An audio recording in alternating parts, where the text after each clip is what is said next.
என்ன விஸ்வா, உனக்கு ஹெல்ப் பண்ணது துளசி, ஆனா பேர் வாங்கினது லக்ஷ்மியா?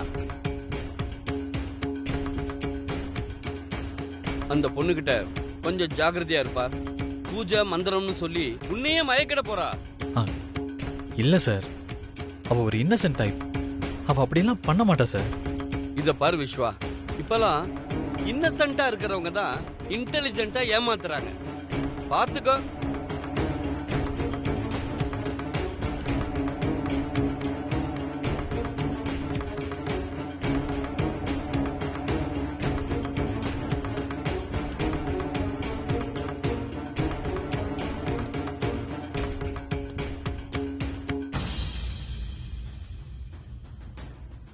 என்ன கார்த்திக் இவன் இப்படி இருக்கான்?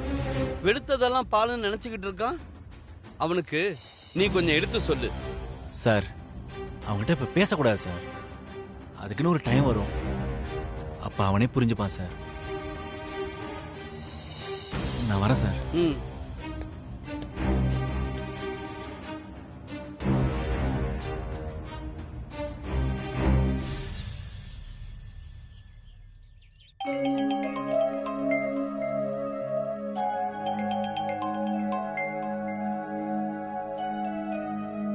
ஹலோ.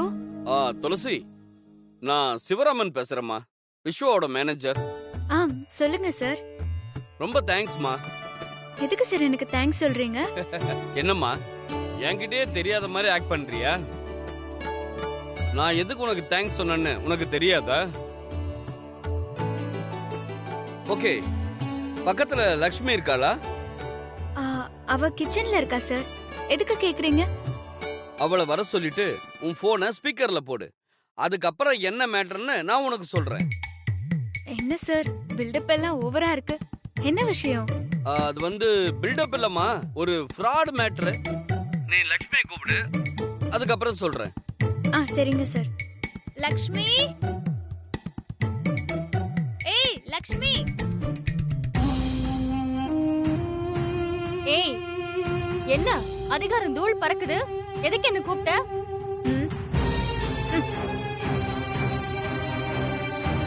சிவராமன் சார், சொல்லுங்க சார். போன் ஸ்பீக்கர்ல போட்டிருக்கேன். சிவராமன் எதுக்கு ஃபோன் பண்ணிருக்காரு? துளசி, நீ அனுப்புனிய அருண்னு ஒருத்தர் நம்ம ஆபீஸ்க்கு வந்தாருமா. என்னோட லேப்டாப்ல உள்ள ப்ராப்ளத்தை சரி பண்ணிட்டு இப்பதாம்மா போனாரு. அதுக்காக தான் தேங்க்ஸ் சொல்லலான்னு உனக்கு ஃபோன் பண்ணேன்.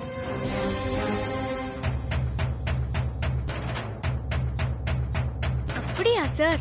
ரொம்ப சந்தோஷம் சார். துளசி, இன்னொரு விஷயம் கேள்விப்பட்டேன், அது உண்மையாமா? என்ன சார் அது?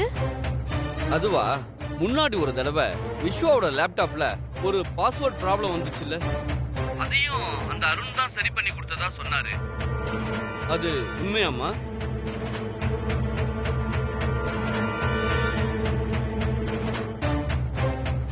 ஆமா சார். ஆனா அந்த விஷயத்தை யார் சார் சொன்னாங்க? அந்த அருண் தாமா சொன்னா. அப்போ விஸ்வா கூட என் பக்கத்துல தாமா இருந்தா.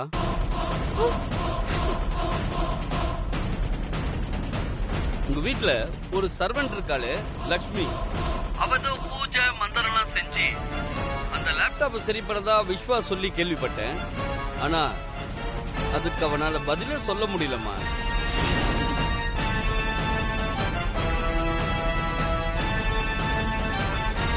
அம்மா துளசி, நீ பண்ண வேலைக்கு அந்த லக்ஷ்மி பேர் வாங்கணும்னு ஆசைப்படுறாளே, அவ யாருமா அந்த வீட்ல? அவளுக்கு ஏன் விஸ்வா இந்த வீட்ல இவ்ளோ இடம் கொடுக்கறான்?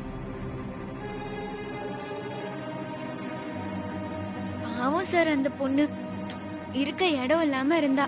அதான் விஸ்வா இறக்கும் பார்த்து இந்த வீட்ல தங்க வச்சிருக்காங்க. இத பாருமா, விஸ்வா கிட்ட நான் ஸ்ட்ரிக்ட்டா சொல்லிட்டேன். அவளை பார்த்தா சர்வெண்ட் மாதிரி தெரியல, ஏதோ ஃப்ராட் மாதிரி தெரியுதுன்னு. நீ எதுக்கும் கொஞ்சம் ஜாகிரதையாவே இருடான்னு சொல்லிட்டமா அவங்கிட்ட. அவ பண்ண ஃப்ராடுத்தனம் அவனுக்கு தெரிஞ்சு போச்சுமா. அதனாலதான் விஸ்வாவால எந்த பதிலும் சொல்ல முடியல. இங்க பாரு துளசி, அந்த சர்வெண்ட்டை நீ கொஞ்சம் அடக்கி வை. என்ன இருந்தாலும் நீ தான் விஸ்வாவோட ஒய்ஃப்.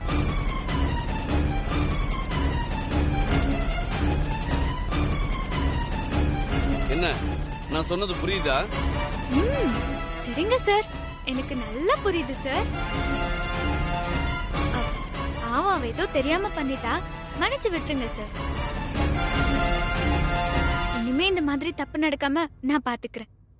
இதோ பாருமா, இனிமே அவ தப்பு பண்ணா அவ கழுத்தை புடிச்சு தர தர தர இழுத்து போய் வெளில தள்ளிடு.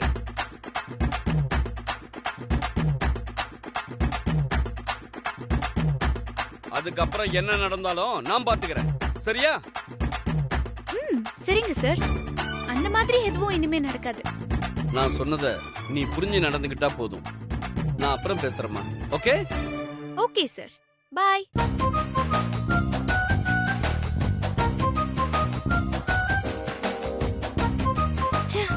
தேவையில்லாம போய் மாட்டிக்கிட்டோமே. என்ன லக்ஷ்மி, பாத்தியா? உன் ஃப்ராடுத்தனம் விஸ்வாக்கும் தெரிஞ்சிருச்சு, அவன் ஆபீஸ்ல இருக்க எல்லாருக்கும் தெரிஞ்சிருச்சு. பல நாள் திருட ஒரு நாள் அகப்படுவான்னு சொல்லுவாங்க. அதே மாதிரி நீயும் மாட்டிக்கிட்ட. இனிமேலாவது பார்த்து நடந்துக்கோ என்ன?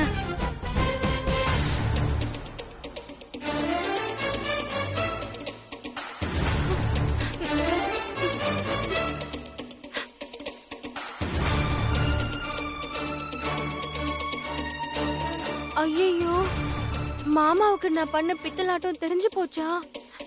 அவர் வந்து என்ன சொல்ல போறாரோ தெரியல. கடவுளே.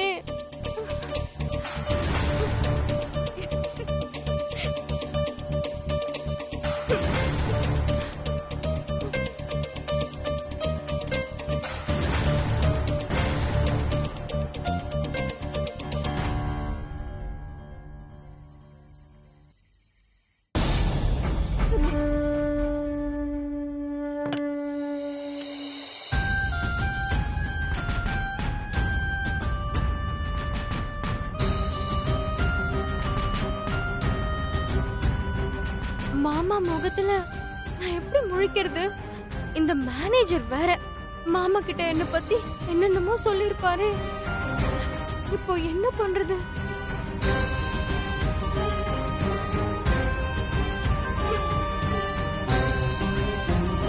இந்த வீட்ல யாரோ புலம்புற மாதிரி சத்தம் கேக்குதே.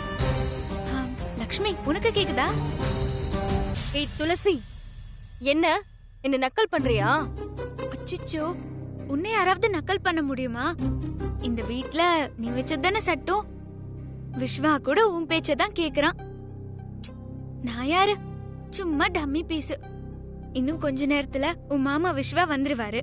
அவரை நல்லா கவனிச்சு அனுப்பு.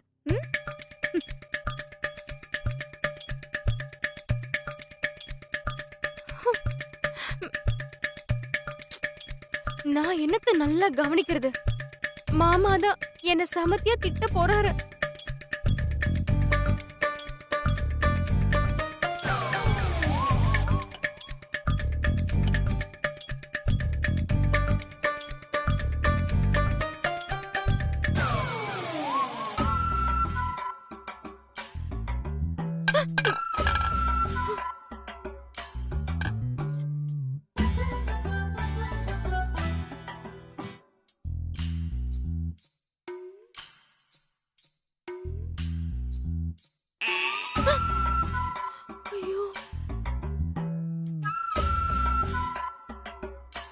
ஏ லக்ஷ்மி, மாமா, எனக்கு கொஞ்சமா சாதம் வை, போதும். சரிங்க மாமா.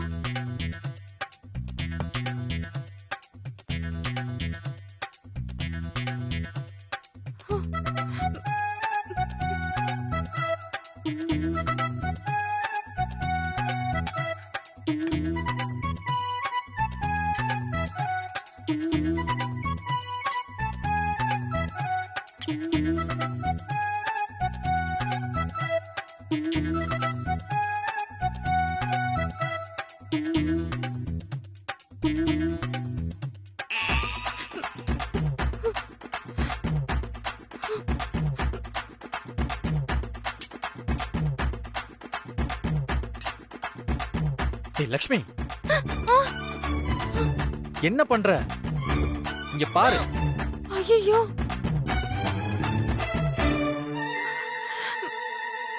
மாமா சாரி மாமா. இந்த தட்டு வேண்டாம் மாமா, நான் வேற தட்டு வைக்கிறேன்.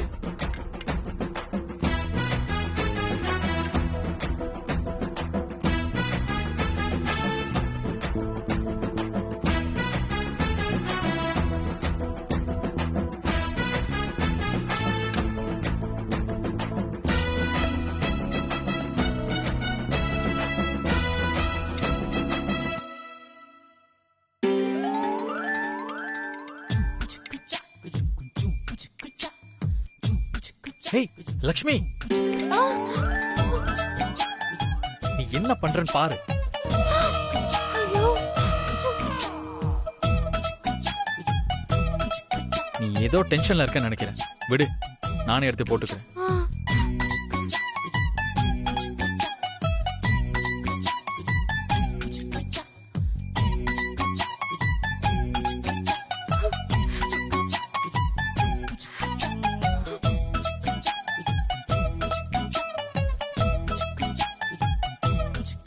லக்ஷ்மி, ஒரு கிளாஸ் தண்ணி.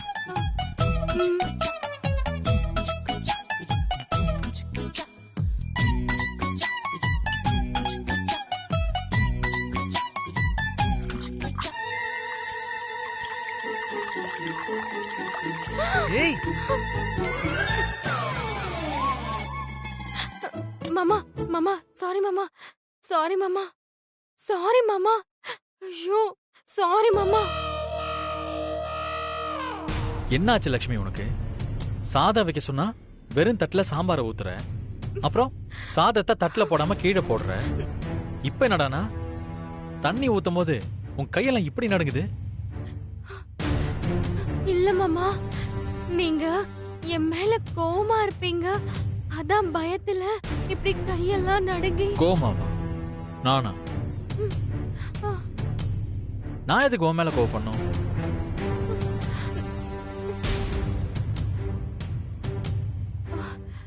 இல்ல மாமா, நான் வேணும்னே அதெல்லாம் பண்ணல மாமா. உங்க லேப்டாப் பிரச்சனை சரியாகணும்னு உண்மையிலேயே நான் சாமி கிட்ட வேண்டிக்கிட்டேன். என்னாலதான் அது சரியாச்சுன்னு நீங்க நினைச்சுக்கணும்னு நான் ஆசைப்பட்டேன் மாமா. அதான் நான் பண்ண பெரிய தப்பு. என்ன மன்னிச்சிடுங்க மாமா. ஏய் லக்ஷ்மி, இது என்ன பெரிய விஷயமா? நான் எதுக்கு இதுக்கு போய் உன் மேல கோவப்பட போறேன்? அதான் முடிஞ்சு போச்சுல்ல, விடு.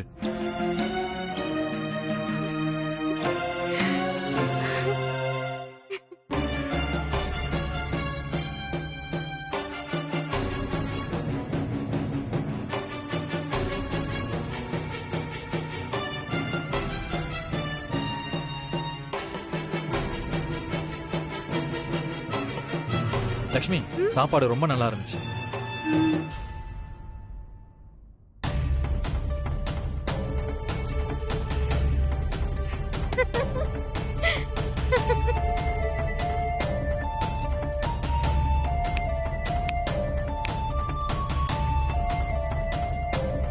பாத்தியா என் மாமாவ? என் மேல அவருக்கு எந்த கோவமும் இல்லவே இல்ல.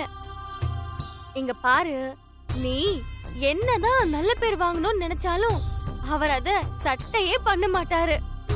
ஏன்னா மாமாவுக்கு உன்னை கண்டாலே சுத்தமா பிடிக்கல. சீக்கிரமா உன்னை இந்த வீட்டை விட்டு அனுப்பி வைக்க போறாரு. அதுக்கு நீ ரெடியா இருந்துக்கோ, என்ன?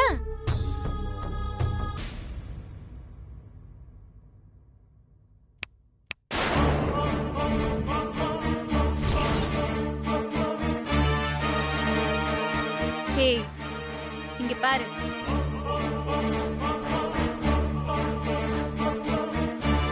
விஸ்வாவுக்கு என்ன பிடிக்குது பிடிக்காம போகுது, அது என்னோட ப்ராப்ளம். அத பத்தி நீ ஒண்ணும் கவலைப்பட வேண்டாம், என்ன? அப்புறம் இன்னொரு விஷயம், விஸ்வா மாமாவே நினைச்சாலும் என்ன இந்த வீட்டை விட்டு வெளியே அனுப்ப முடியாது.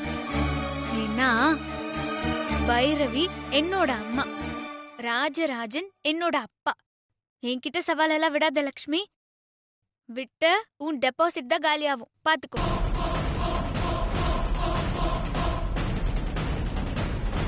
ம். திமிரா பேசிட்டு போறா. மாமா இவள மதிக்கலன்னு சொன்னாலும் கண்டுக்காம போறாளே.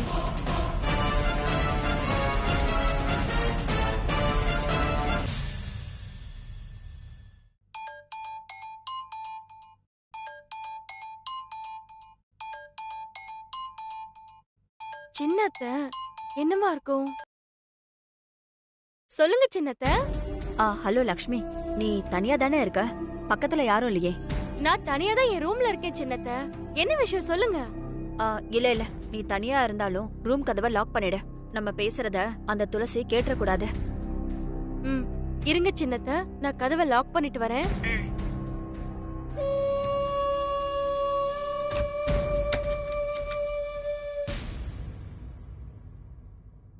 சொல்லுங்க சின்னத்த, நான் கதவை லாக் பண்ணிட்டேன்.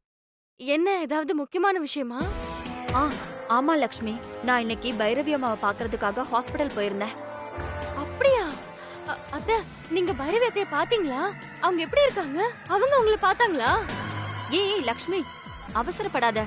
முதல்ல நான் சொல்றத பொறுமையா கேளு. நான் பைரவி அம்மாவை பார்க்க போனேன். ஆனா அவங்கள என்னால பார்க்க முடியல. ஏன் பார்க்க முடியல சின்னத்த? அவங்க ஹாஸ்பிடல்ல இல்லையா? இல்ல லக்ஷ்மி, நான் பைரவி அம்மாவை பார்க்க போறப்போ ஏதோ ஸ்கேன் எடுக்கணும் ரூமுக்குள்ள கூட்டிட்டு போயிருக்கிறதா அங்க இருக்கிற நர்ஸ் சொன்னாங்க. நானும் அவகிட்ட பைரவி அம்மா பத்தி விசாரிச்சேன். அப்ப அவ சொன்னதை கேட்டு நானே ஷாக் ஆயிட்டேன் லக்ஷ்மி.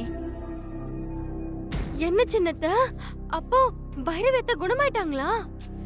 ஐயோ லக்ஷ்மி, அப்படி பைரவி அம்மா குணமா இருந்தா உன்னை நான் அந்த வீட்டுல விட்டு வச்சிருப்பேனா? இந்நேரம் உன்னை கூப்பிட்டுக்கிட்டு நான் நம்ம ஊருக்கே ஓடி இருக்க மாட்டேன். அப்ப ஏன் ஷாக் ஆயிட்டேன்னு சொன்னீங்க? அத கேட்டு நானும் பைரவி அத்தை குணமாயிட்டாங்களோன்னு நினைச்சு பயந்தே போயிட்டேன். ஐயோ லக்ஷ்மி, இப்ப நான் சொல்ல போறதும் அந்த மாதிரி நியூஸ் தான். பைரவி அம்மாவை நாளைக்கு டிஸ்சார்ஜ் பண்ண போறதா அங்க இருக்க நர்ஸ் சொன்னாங்க. அத்தைக்கு தான் குணமாகவே இல்லையே, அப்புறம் எதுக்கு அவங்களை டிஸ்சார்ஜ் பண்ணணும்? அதுதான் எனக்கும் ஒண்ணுமே புரியல லக்ஷ்மி. ஆனா எனக்கு ஒரே ஒரு சந்தேகம் மட்டும் இருக்கு. என்ன சந்தேகம் சின்னத்த? எனக்கு என்னவோ பைரவி அம்மா குணமான விஷயத்த மறைச்சு டிஸ்சார்ஜ் பண்றாங்களோன்னு ஒரு டவுட் இருக்கு லக்ஷ்மி. என்ன சின்னத்த நீங்க திடீர் எப்படி இப்படி ஒரு குண்டை தூக்கி போட்டு என்ன வேற குழப்பறீங்களே? இப்போ நான் என்னதான் பண்றது? நான் இன்னைக்கு நைட்டே மாமா கிட்ட கூட சொல்லிக்காம உங்க வீட்டுக்கு வந்துட்டுமா? ஏய் லக்ஷ்மி, எதுக்கு அவசரப்படுற? முதல்ல நீ பயப்படாம இரு. பைரவி அம்மா முதல்ல வீட்டுக்கு வரட்டும். அவங்க என்ன நிலைமையில இருக்காங்கன்னு பாத்துட்டு அப்புறமா நம்ம முடிவெடுக்கலாம், சரியா? நீங்க ஈஸியா சொல்லிட்டீங்க சின்னத்த. ஆனா பைரவி அத்தை வரும்போது இங்க இருக்க போறது நான் தானே. அவங்க வந்து என்ன பார்த்ததும் நடந்த உண்மையை சொல்ல ஆரம்பிச்சிட்டாங்கன்னா அவ்வளவுதான். அடுத்த நிமிஷமே விஸ்வா மாமா என்ன வீட்டை விட்டு வெளியே அனுப்பிடுவாரு. ஐயோ லக்ஷ்மி, நல்லதோ கெட்டதோ நீ முதல்ல தைரியமா இரு. அப்படி ஒருவேளை பைரவி அம்மா உன்கிட்ட ஏதாவது கேட்டாங்கன்னா இதுக்கெல்லாம் காரணம் உன் அக்கா ருத்ரான்னு சொல்லி பழிய தூக்கி அவ மேல போட்டுரு. என்ன நான் சொல்றது புரியுதா? அப்படி சொன்னா பைரவி அத்தை நம்புவாங்களா சின்னத்த? அவங்க நம்புறாங்களோ இல்லையோ, நீ முதல்ல நம்பிக்கையோட இரு லக்ஷ்மி. இத பார், கடவுளை நல்லா வேண்டிக்கோ. இப்போதைக்கு நம்மளால அததான் பண்ண முடியும். நம்ம ஏகப்பட்ட தப்பு பண்ணிட்டோம் சின்னத்த. இனிமே பண்ண போற தப்புக்கெல்லாம் அந்த கடவுள் ஹெல்ப் பண்ணுவாரான்னு எனக்கு தெரியல. வேற என்ன தாத்தா நான் வேண்டது? ஏ லக்ஷ்மி, நீ சொல்ற மாதிரி தப்பு பண்ணவங்களா கோயிலுக்கே போக கூடாதுன்னா ஊர்ல பாதி கோயிலு காலியா தான் இருக்கும். இத பாரு, நம்ம நல்லா வாழணும்னா தப்பு பண்ணிதான் ஆகணும், வேற வழியே இல்ல. இன்னைக்கு நாட்டோட நிலைமை அப்படிதான் இருக்க. முதல்ல அத புரிஞ்சுக்கோ. அதெல்லாம் சரிதான் சின்னத்த. ஆனா என்ன பண்ண? நான் இங்க தனியா இருக்கேனே, அதுதான் எனக்கு கொஞ்சம் நடுக்கமாவே இருக்கு. முதல்ல நீங்க இருந்தீங்க, அப்புறம் ருத்ராக்கா என் கூட கொஞ்ச நாள் வந்து இருந்தாங்க. அப்பெல்லாம் எனக்கு ஒரு தைரியம் இருந்துச்சு. ஆனா இப்போ எனக்கு பயமாவே இருக்கு சின்னத்த. ஐயோ லக்ஷ்மி, பயப்படுறத முதல்ல நிறுத்த. பைரவி அம்மா வீட்டுக்குள்ள வரட்டும். ஒருவேளை அவங்க குணமாகலனா நானே அந்த வீட்டுக்குள்ள வரேன், போதுமா? முதல்ல சூழ்நிலை எப்படி இருக்குன்னு பாப்போம். கொஞ்சம் வெயிட் பண்ண.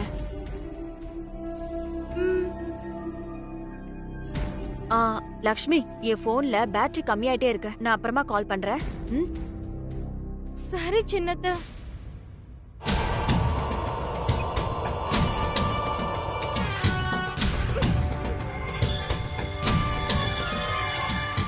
என்ன பண்ண போறேன்னு தெரியலையே. ஐயோ